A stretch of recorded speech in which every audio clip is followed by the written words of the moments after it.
Bienvenidos a la clase de Fisiología de la Conducta Alimentaria. Soy el doctor Fernando Javier Lavalle González, profesor del Servicio de Endocrinología en la Facultad de Medicina de la Universidad Autónoma de Nuevo León. Y lo que trataremos ahora es un tema muy interesante para saber qué es lo que hace que el individuo prefiera un alimento sobre otro.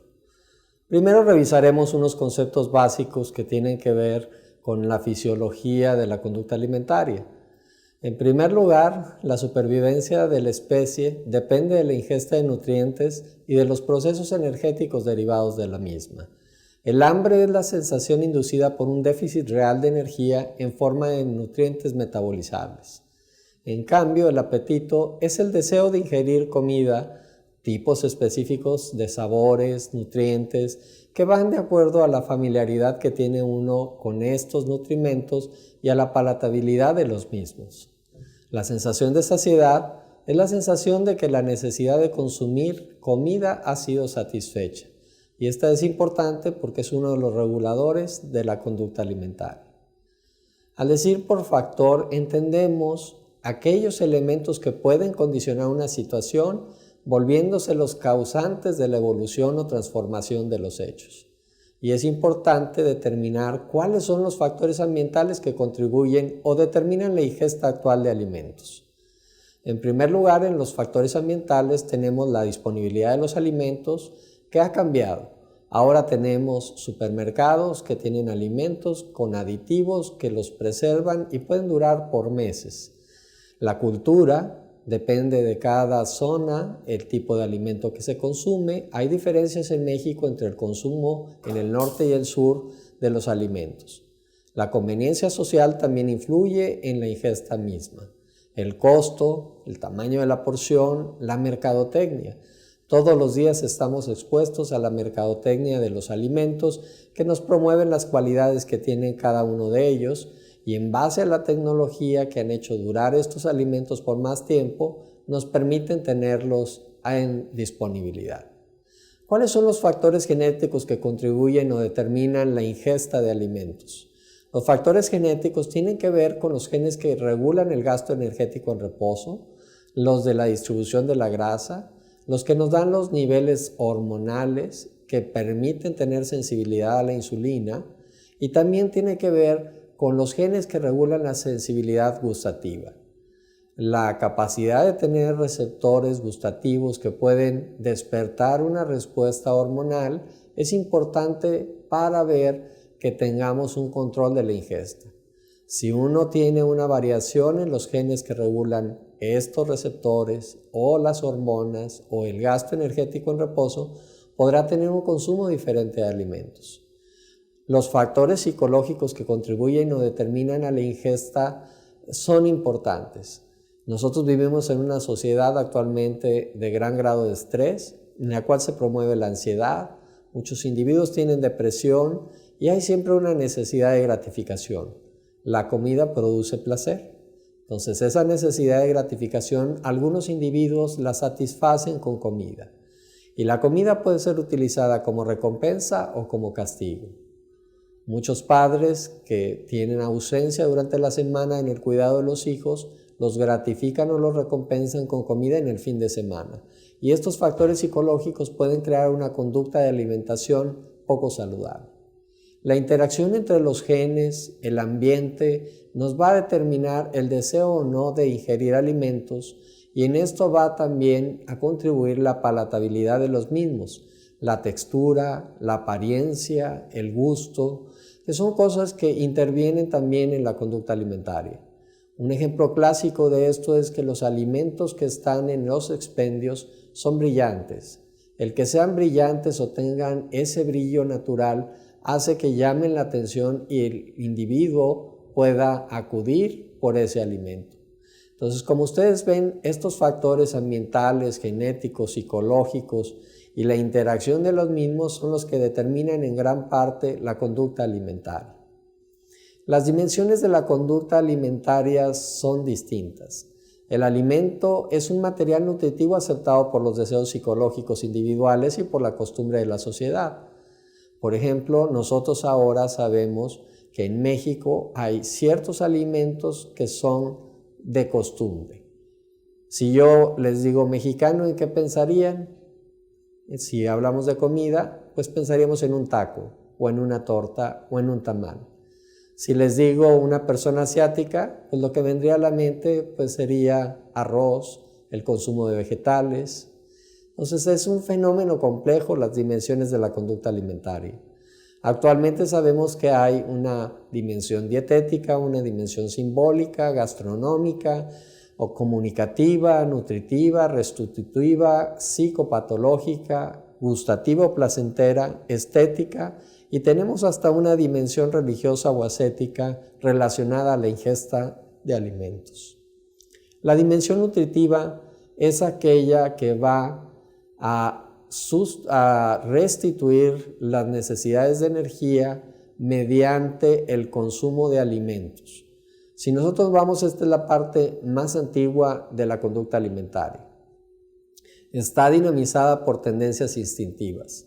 Los animales, por ejemplo, cazan y comen solo para restituir la energía, no cazan por placer. Entonces un individuo de una manada va a procurar comida para la manada. En cambio, nosotros tenemos una dimensión distinta para la dimensión nutritiva. La disponibilidad indiscriminada de alimentos ha hecho que nosotros podamos ingerir alimentos no solo para restituir nuestras necesidades fisiológicas o físico-químicas del organismo, sino que también lo hacemos para compensar y obtener una recompensa por el alimento. La dimensión gustativa o placentera es muy importante. Ustedes ven en la diapositiva una mitad de una hamburguesa o una mitad de una manzana. Si yo les digo que elegirían, pues a lo mejor algunos de ustedes se irían por la hamburguesa por la sensación gustativa y dirían una manzana es algo insípida, pero a final de cuentas es un alimento nutritivo. La dimensión gustativa está relacionada con el potencial placer que evoca la percepción de las características de los alimentos. Muchos individuos, el solo hecho de pensar en que van a tomar un alimento en específico los hace tener una respuesta neurohormonal para preparar al organismo a recibir ese alimento. Y esto es lo que se conoce como la fase neurocefálica de la secreción de insulina. Cuando un individuo piensa en la comida, empieza a preparar la primera secreción de insulina que debe de acompañar a el alimento. En función de esto está discriminar los nutrientes según su procedencia y manipulación. El fenómeno social de la comunicación ha cambiado nuestros patrones. ¿Quién no ha ido a un establecimiento de tipo Starbucks a convivir con otra persona y sin querer empiezan a ingerir alimentos? Bebidas de café que tienen alto contenido calórico por la modificación original del café, al que se le añade leche o se le añaden otras circunstancias. En cambio, también tenemos una disponibilidad de gran cantidad de alimento concentrado o de un contenido energético alto. Por ejemplo, una ración de pan de un muffin en estos establecimientos pudiera llegar a tener 700 kilocalorías. Y en el ámbito de quererse comunicar y de estar en la parte de la vida social del ser humano, compartimos una comida que no necesariamente es lo que necesitamos. La dimensión simbólica de los alimentos es la asociación de cierto tipo de alimentos con algunas conductas o algunas profesiones o algunos pueblos. Era lo que les comentaba ahorita. Si uno piensa en una persona asiática, lo que piensa es en verdura y en arroz.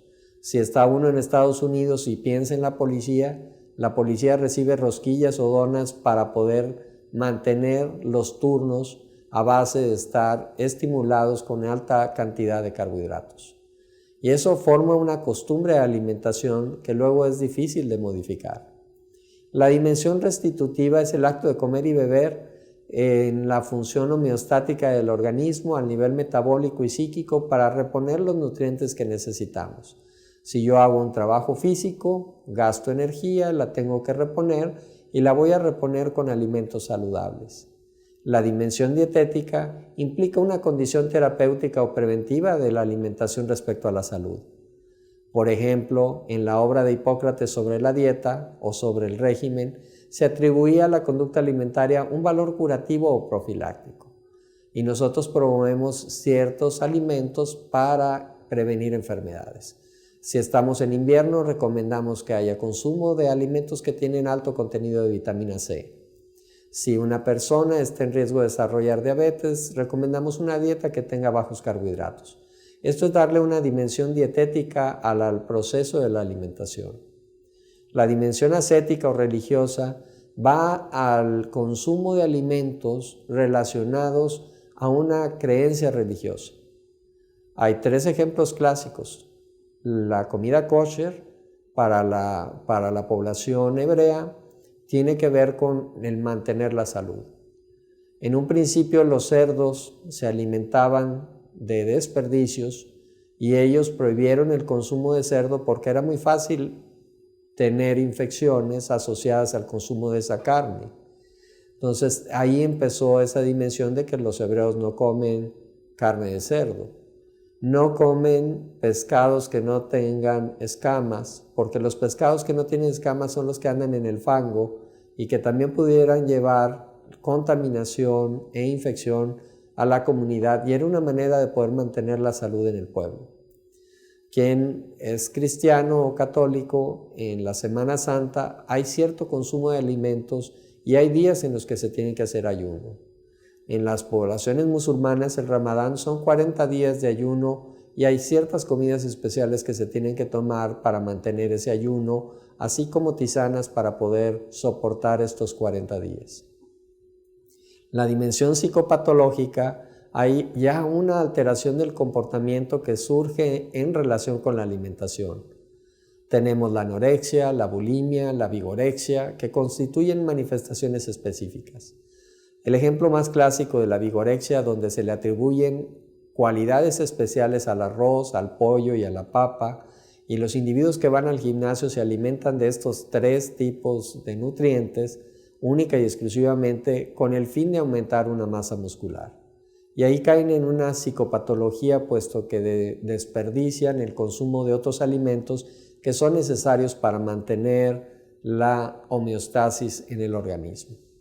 La dimensión estética es darle un valor específico a ciertos alimentos que pueden mejorar la figura, la calidad de la piel, y entonces se favorecen dietas extrañas de consumo de vegetales crudos, la aparición de las dietas milagrosas en cuanto a lo que sería el monoalimento que pudiera favorecer esta dimensión estética. La dimensión gastronómica empieza desde la infancia. Hay un condicionamiento social de los alimentos que debemos de consumir, hay alimentos específicos para la niñez, alimentos específicos para los adultos. Ahora hay toda una mercadotecnia asociada a la parte de la palatabilidad de los alimentos y se han hecho hasta excursiones gastronómicas favoreciendo el turismo.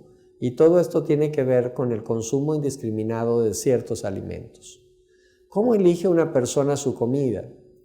La comida puede elegirse por el costo, por el sabor, por la densidad energética, por el placer que produce, por la conveniencia que hay.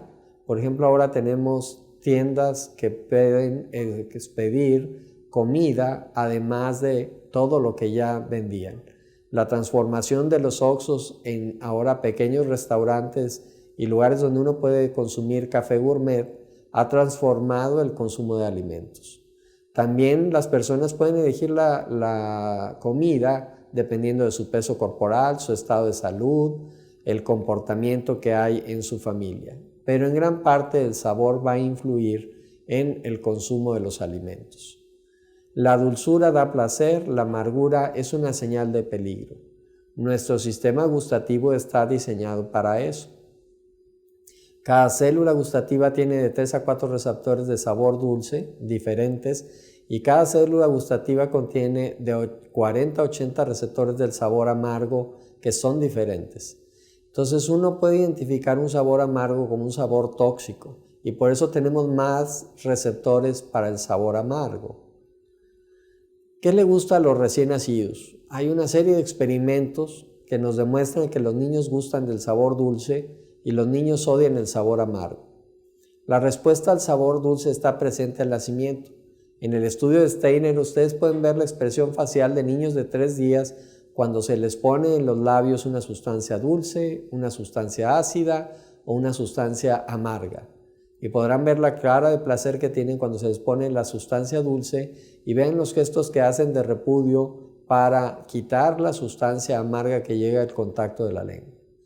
Cuando se les da a los niños bebidas dulces o agua sola, vean cómo se aumenta el consumo de agua cuando la bebida es dulce en comparación con el agua sola. Y esto tiene que ver con los receptores del gusto que tenemos.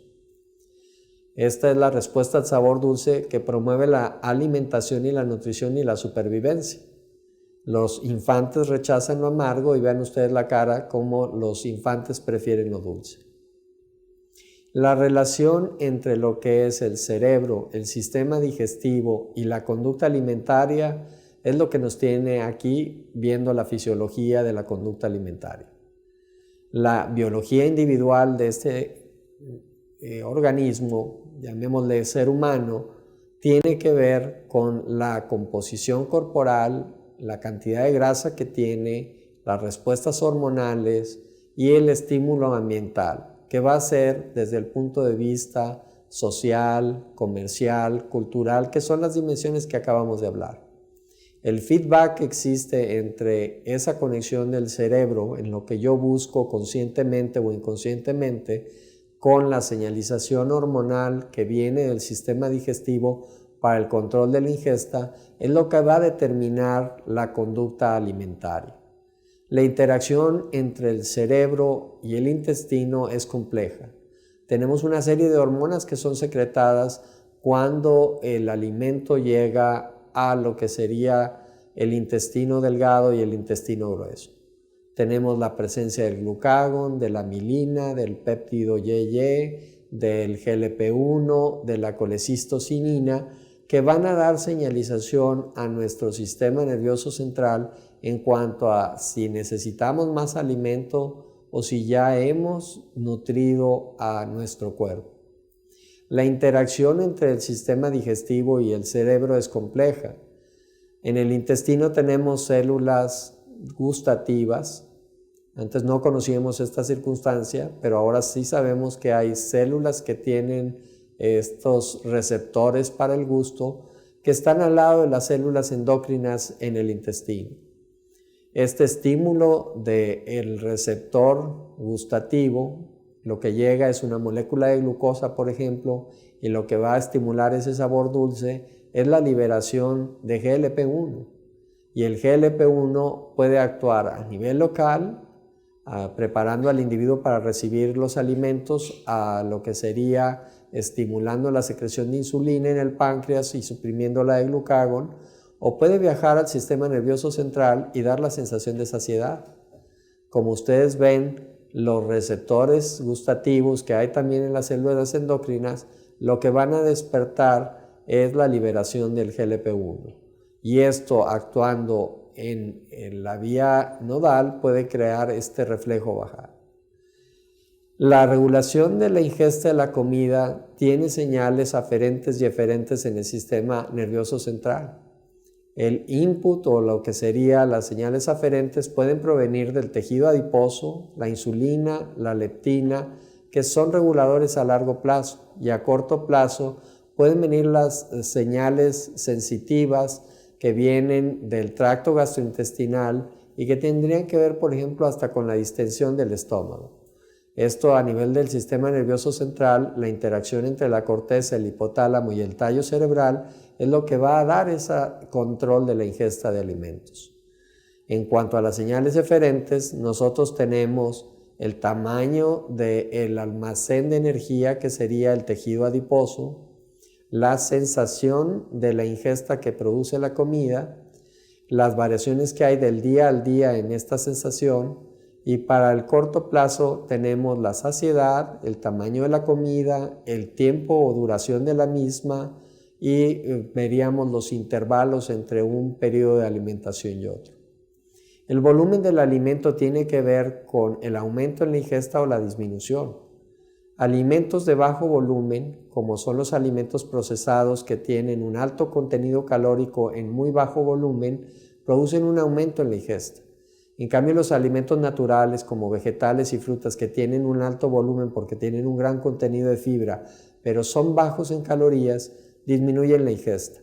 Y esto tiene que ver con el vaciamiento gástrico y con la distensibilidad de la cámara gástrica, puesto que el volumen del alimento, al aumentar la distensibilidad de la cámara gástrica, va a producir una señal vagal que va a llevar esa sensación de saciedad al individuo. El neuropéptido Y es estimulado a través de la insulina y los glucocorticoides y es disminuido a través de la leptina y los estrógenos. Tiene que ver con el control en el núcleo arcuato, en el hipotálamo, de lo que sería la conducta alimentaria. La insulina puede estimular el apetito, puede inducir enzimas lipogénicas que pueden aumentar el depósito de grasas. Nosotros sabemos que en la presencia de insulina los triglicéridos se van a meter al tejido adiposo. En cambio, la leptina es una hormona que produce disminución en la ingesta alimentaria. Sabemos que el adipocito la secreta cuando está maduro y está creciendo en tamaño, y esto lo que va a hacer es una retroalimentación negativa para disminuir la ingesta. Los mecanismos de regulación del apetito son complejos. Ahorita hablábamos que los estímulos mecánicos y secretores de la distensibilidad del estómago viajan a través del nervio vago, a través del núcleo de tracto solitario y nos van a dar la sensación de saciedad, y cuando no tenemos este estímulo mecánico podemos tener la sensación de hambre. Sabemos nosotros que los tejidos periféricos van a mandar insulina y grelina como factores que van a activar al sistema del neuropéptido Y y de la proteína relacionada a la GUTI, que son los que provocarían en el núcleo arcuato la sensación de hambre. En cambio, la estimulación de la colecistocinina, del GLP-1, del péptido YY, van a ir al sistema de la propiomelanocortina y el sistema de los receptores asociados a carnitina, que van a dar la sensación de saciedad. Esta variación entre el estímulo de un lado o del otro pudiera explicar la regulación en parte de la conducta alimentaria. En esto influye también la temperatura corporal. La temperatura corporal está regulada por el trabajo mitocondrial.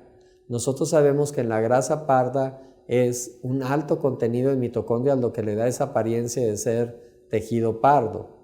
La grasa parda incrementa la producción de calor al hacer trabajo metabólico en todas estas mitocondrias.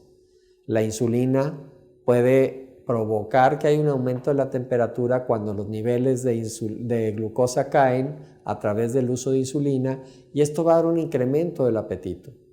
La elevación de la temperatura corporal, en cambio, puede producir la sensación de saciedad. La grasa parda, cuando se eleva la temperatura, lo que va a hacer es disminuir su trabajo metabólico. Cuando uno se expone al frío, lo que vamos a hacer es que la grasa parda va a incrementar la producción de temperatura y de esa manera ayuda a regular el gasto energético y el consumo de grasa. Como ven, los mecanismos de regulación del apetito son complejos, incluyen diferentes hormonas o péptidos que van desde los tejidos periféricos del tracto gastrointestinal, el hígado, el páncreas, el tejido adiposo, que informan al sistema nervioso central para producir apetito o saciedad según sea la señalización en este sentido. El sistema nervioso central, el hipotálamo, tiene el papel primordial de contribuir a la homeostasis del individuo. El área hipotalámica lateral está el centro del hambre. El núcleo ventromedial se conoce como el centro de la saciedad. La interacción entre estos núcleos produce el consumo de alimentos. Sabemos ahora que las vías neuronales que integran las respuestas a diferentes estímulos aferentes van a dar cambio en la reserva energética. Y aquí tenemos un esquema de cómo a través de la interacción de estos núcleos podemos nosotros contribuir a manejar la ingesta de alimentos. Insulina, leptina, péptido YY336 se consideran péptidos orexigénicos y anorexigénicos. La leptina es un péptido anorexigénico, la insulina es un péptido orexigénico. La grelina, la orexina son péptidos que van a aumentar el consumo de alimentos, y en cambio la colecistocinina y el GLP-1 pueden actuar a nivel local, a nivel central y a través del nervio vago para regular a la baja la ingesta de alimentos. Y con esto podremos decir que los mecanismos de regulación del apetito van a tener una señalización compleja entre los tejidos periféricos que informan del estado de la reserva energética para que esto contribuya al manejo de la restitución energética a través de la interacción entre estos núcleos. Sabemos nosotros que hay otros péptidos anorexigénicos del tracto gastrointestinal como la colecistocinina, el polipéptido pancreático, que van a tener también algo que ver con este control de la ingesta alimentaria. Les recuerdo que esta charla es un complemento del curso. Tenemos todavía la clase presencial y ahí es donde podrán ustedes dirimir todas las preguntas que tengan o las dudas que haya. Les agradezco su atención.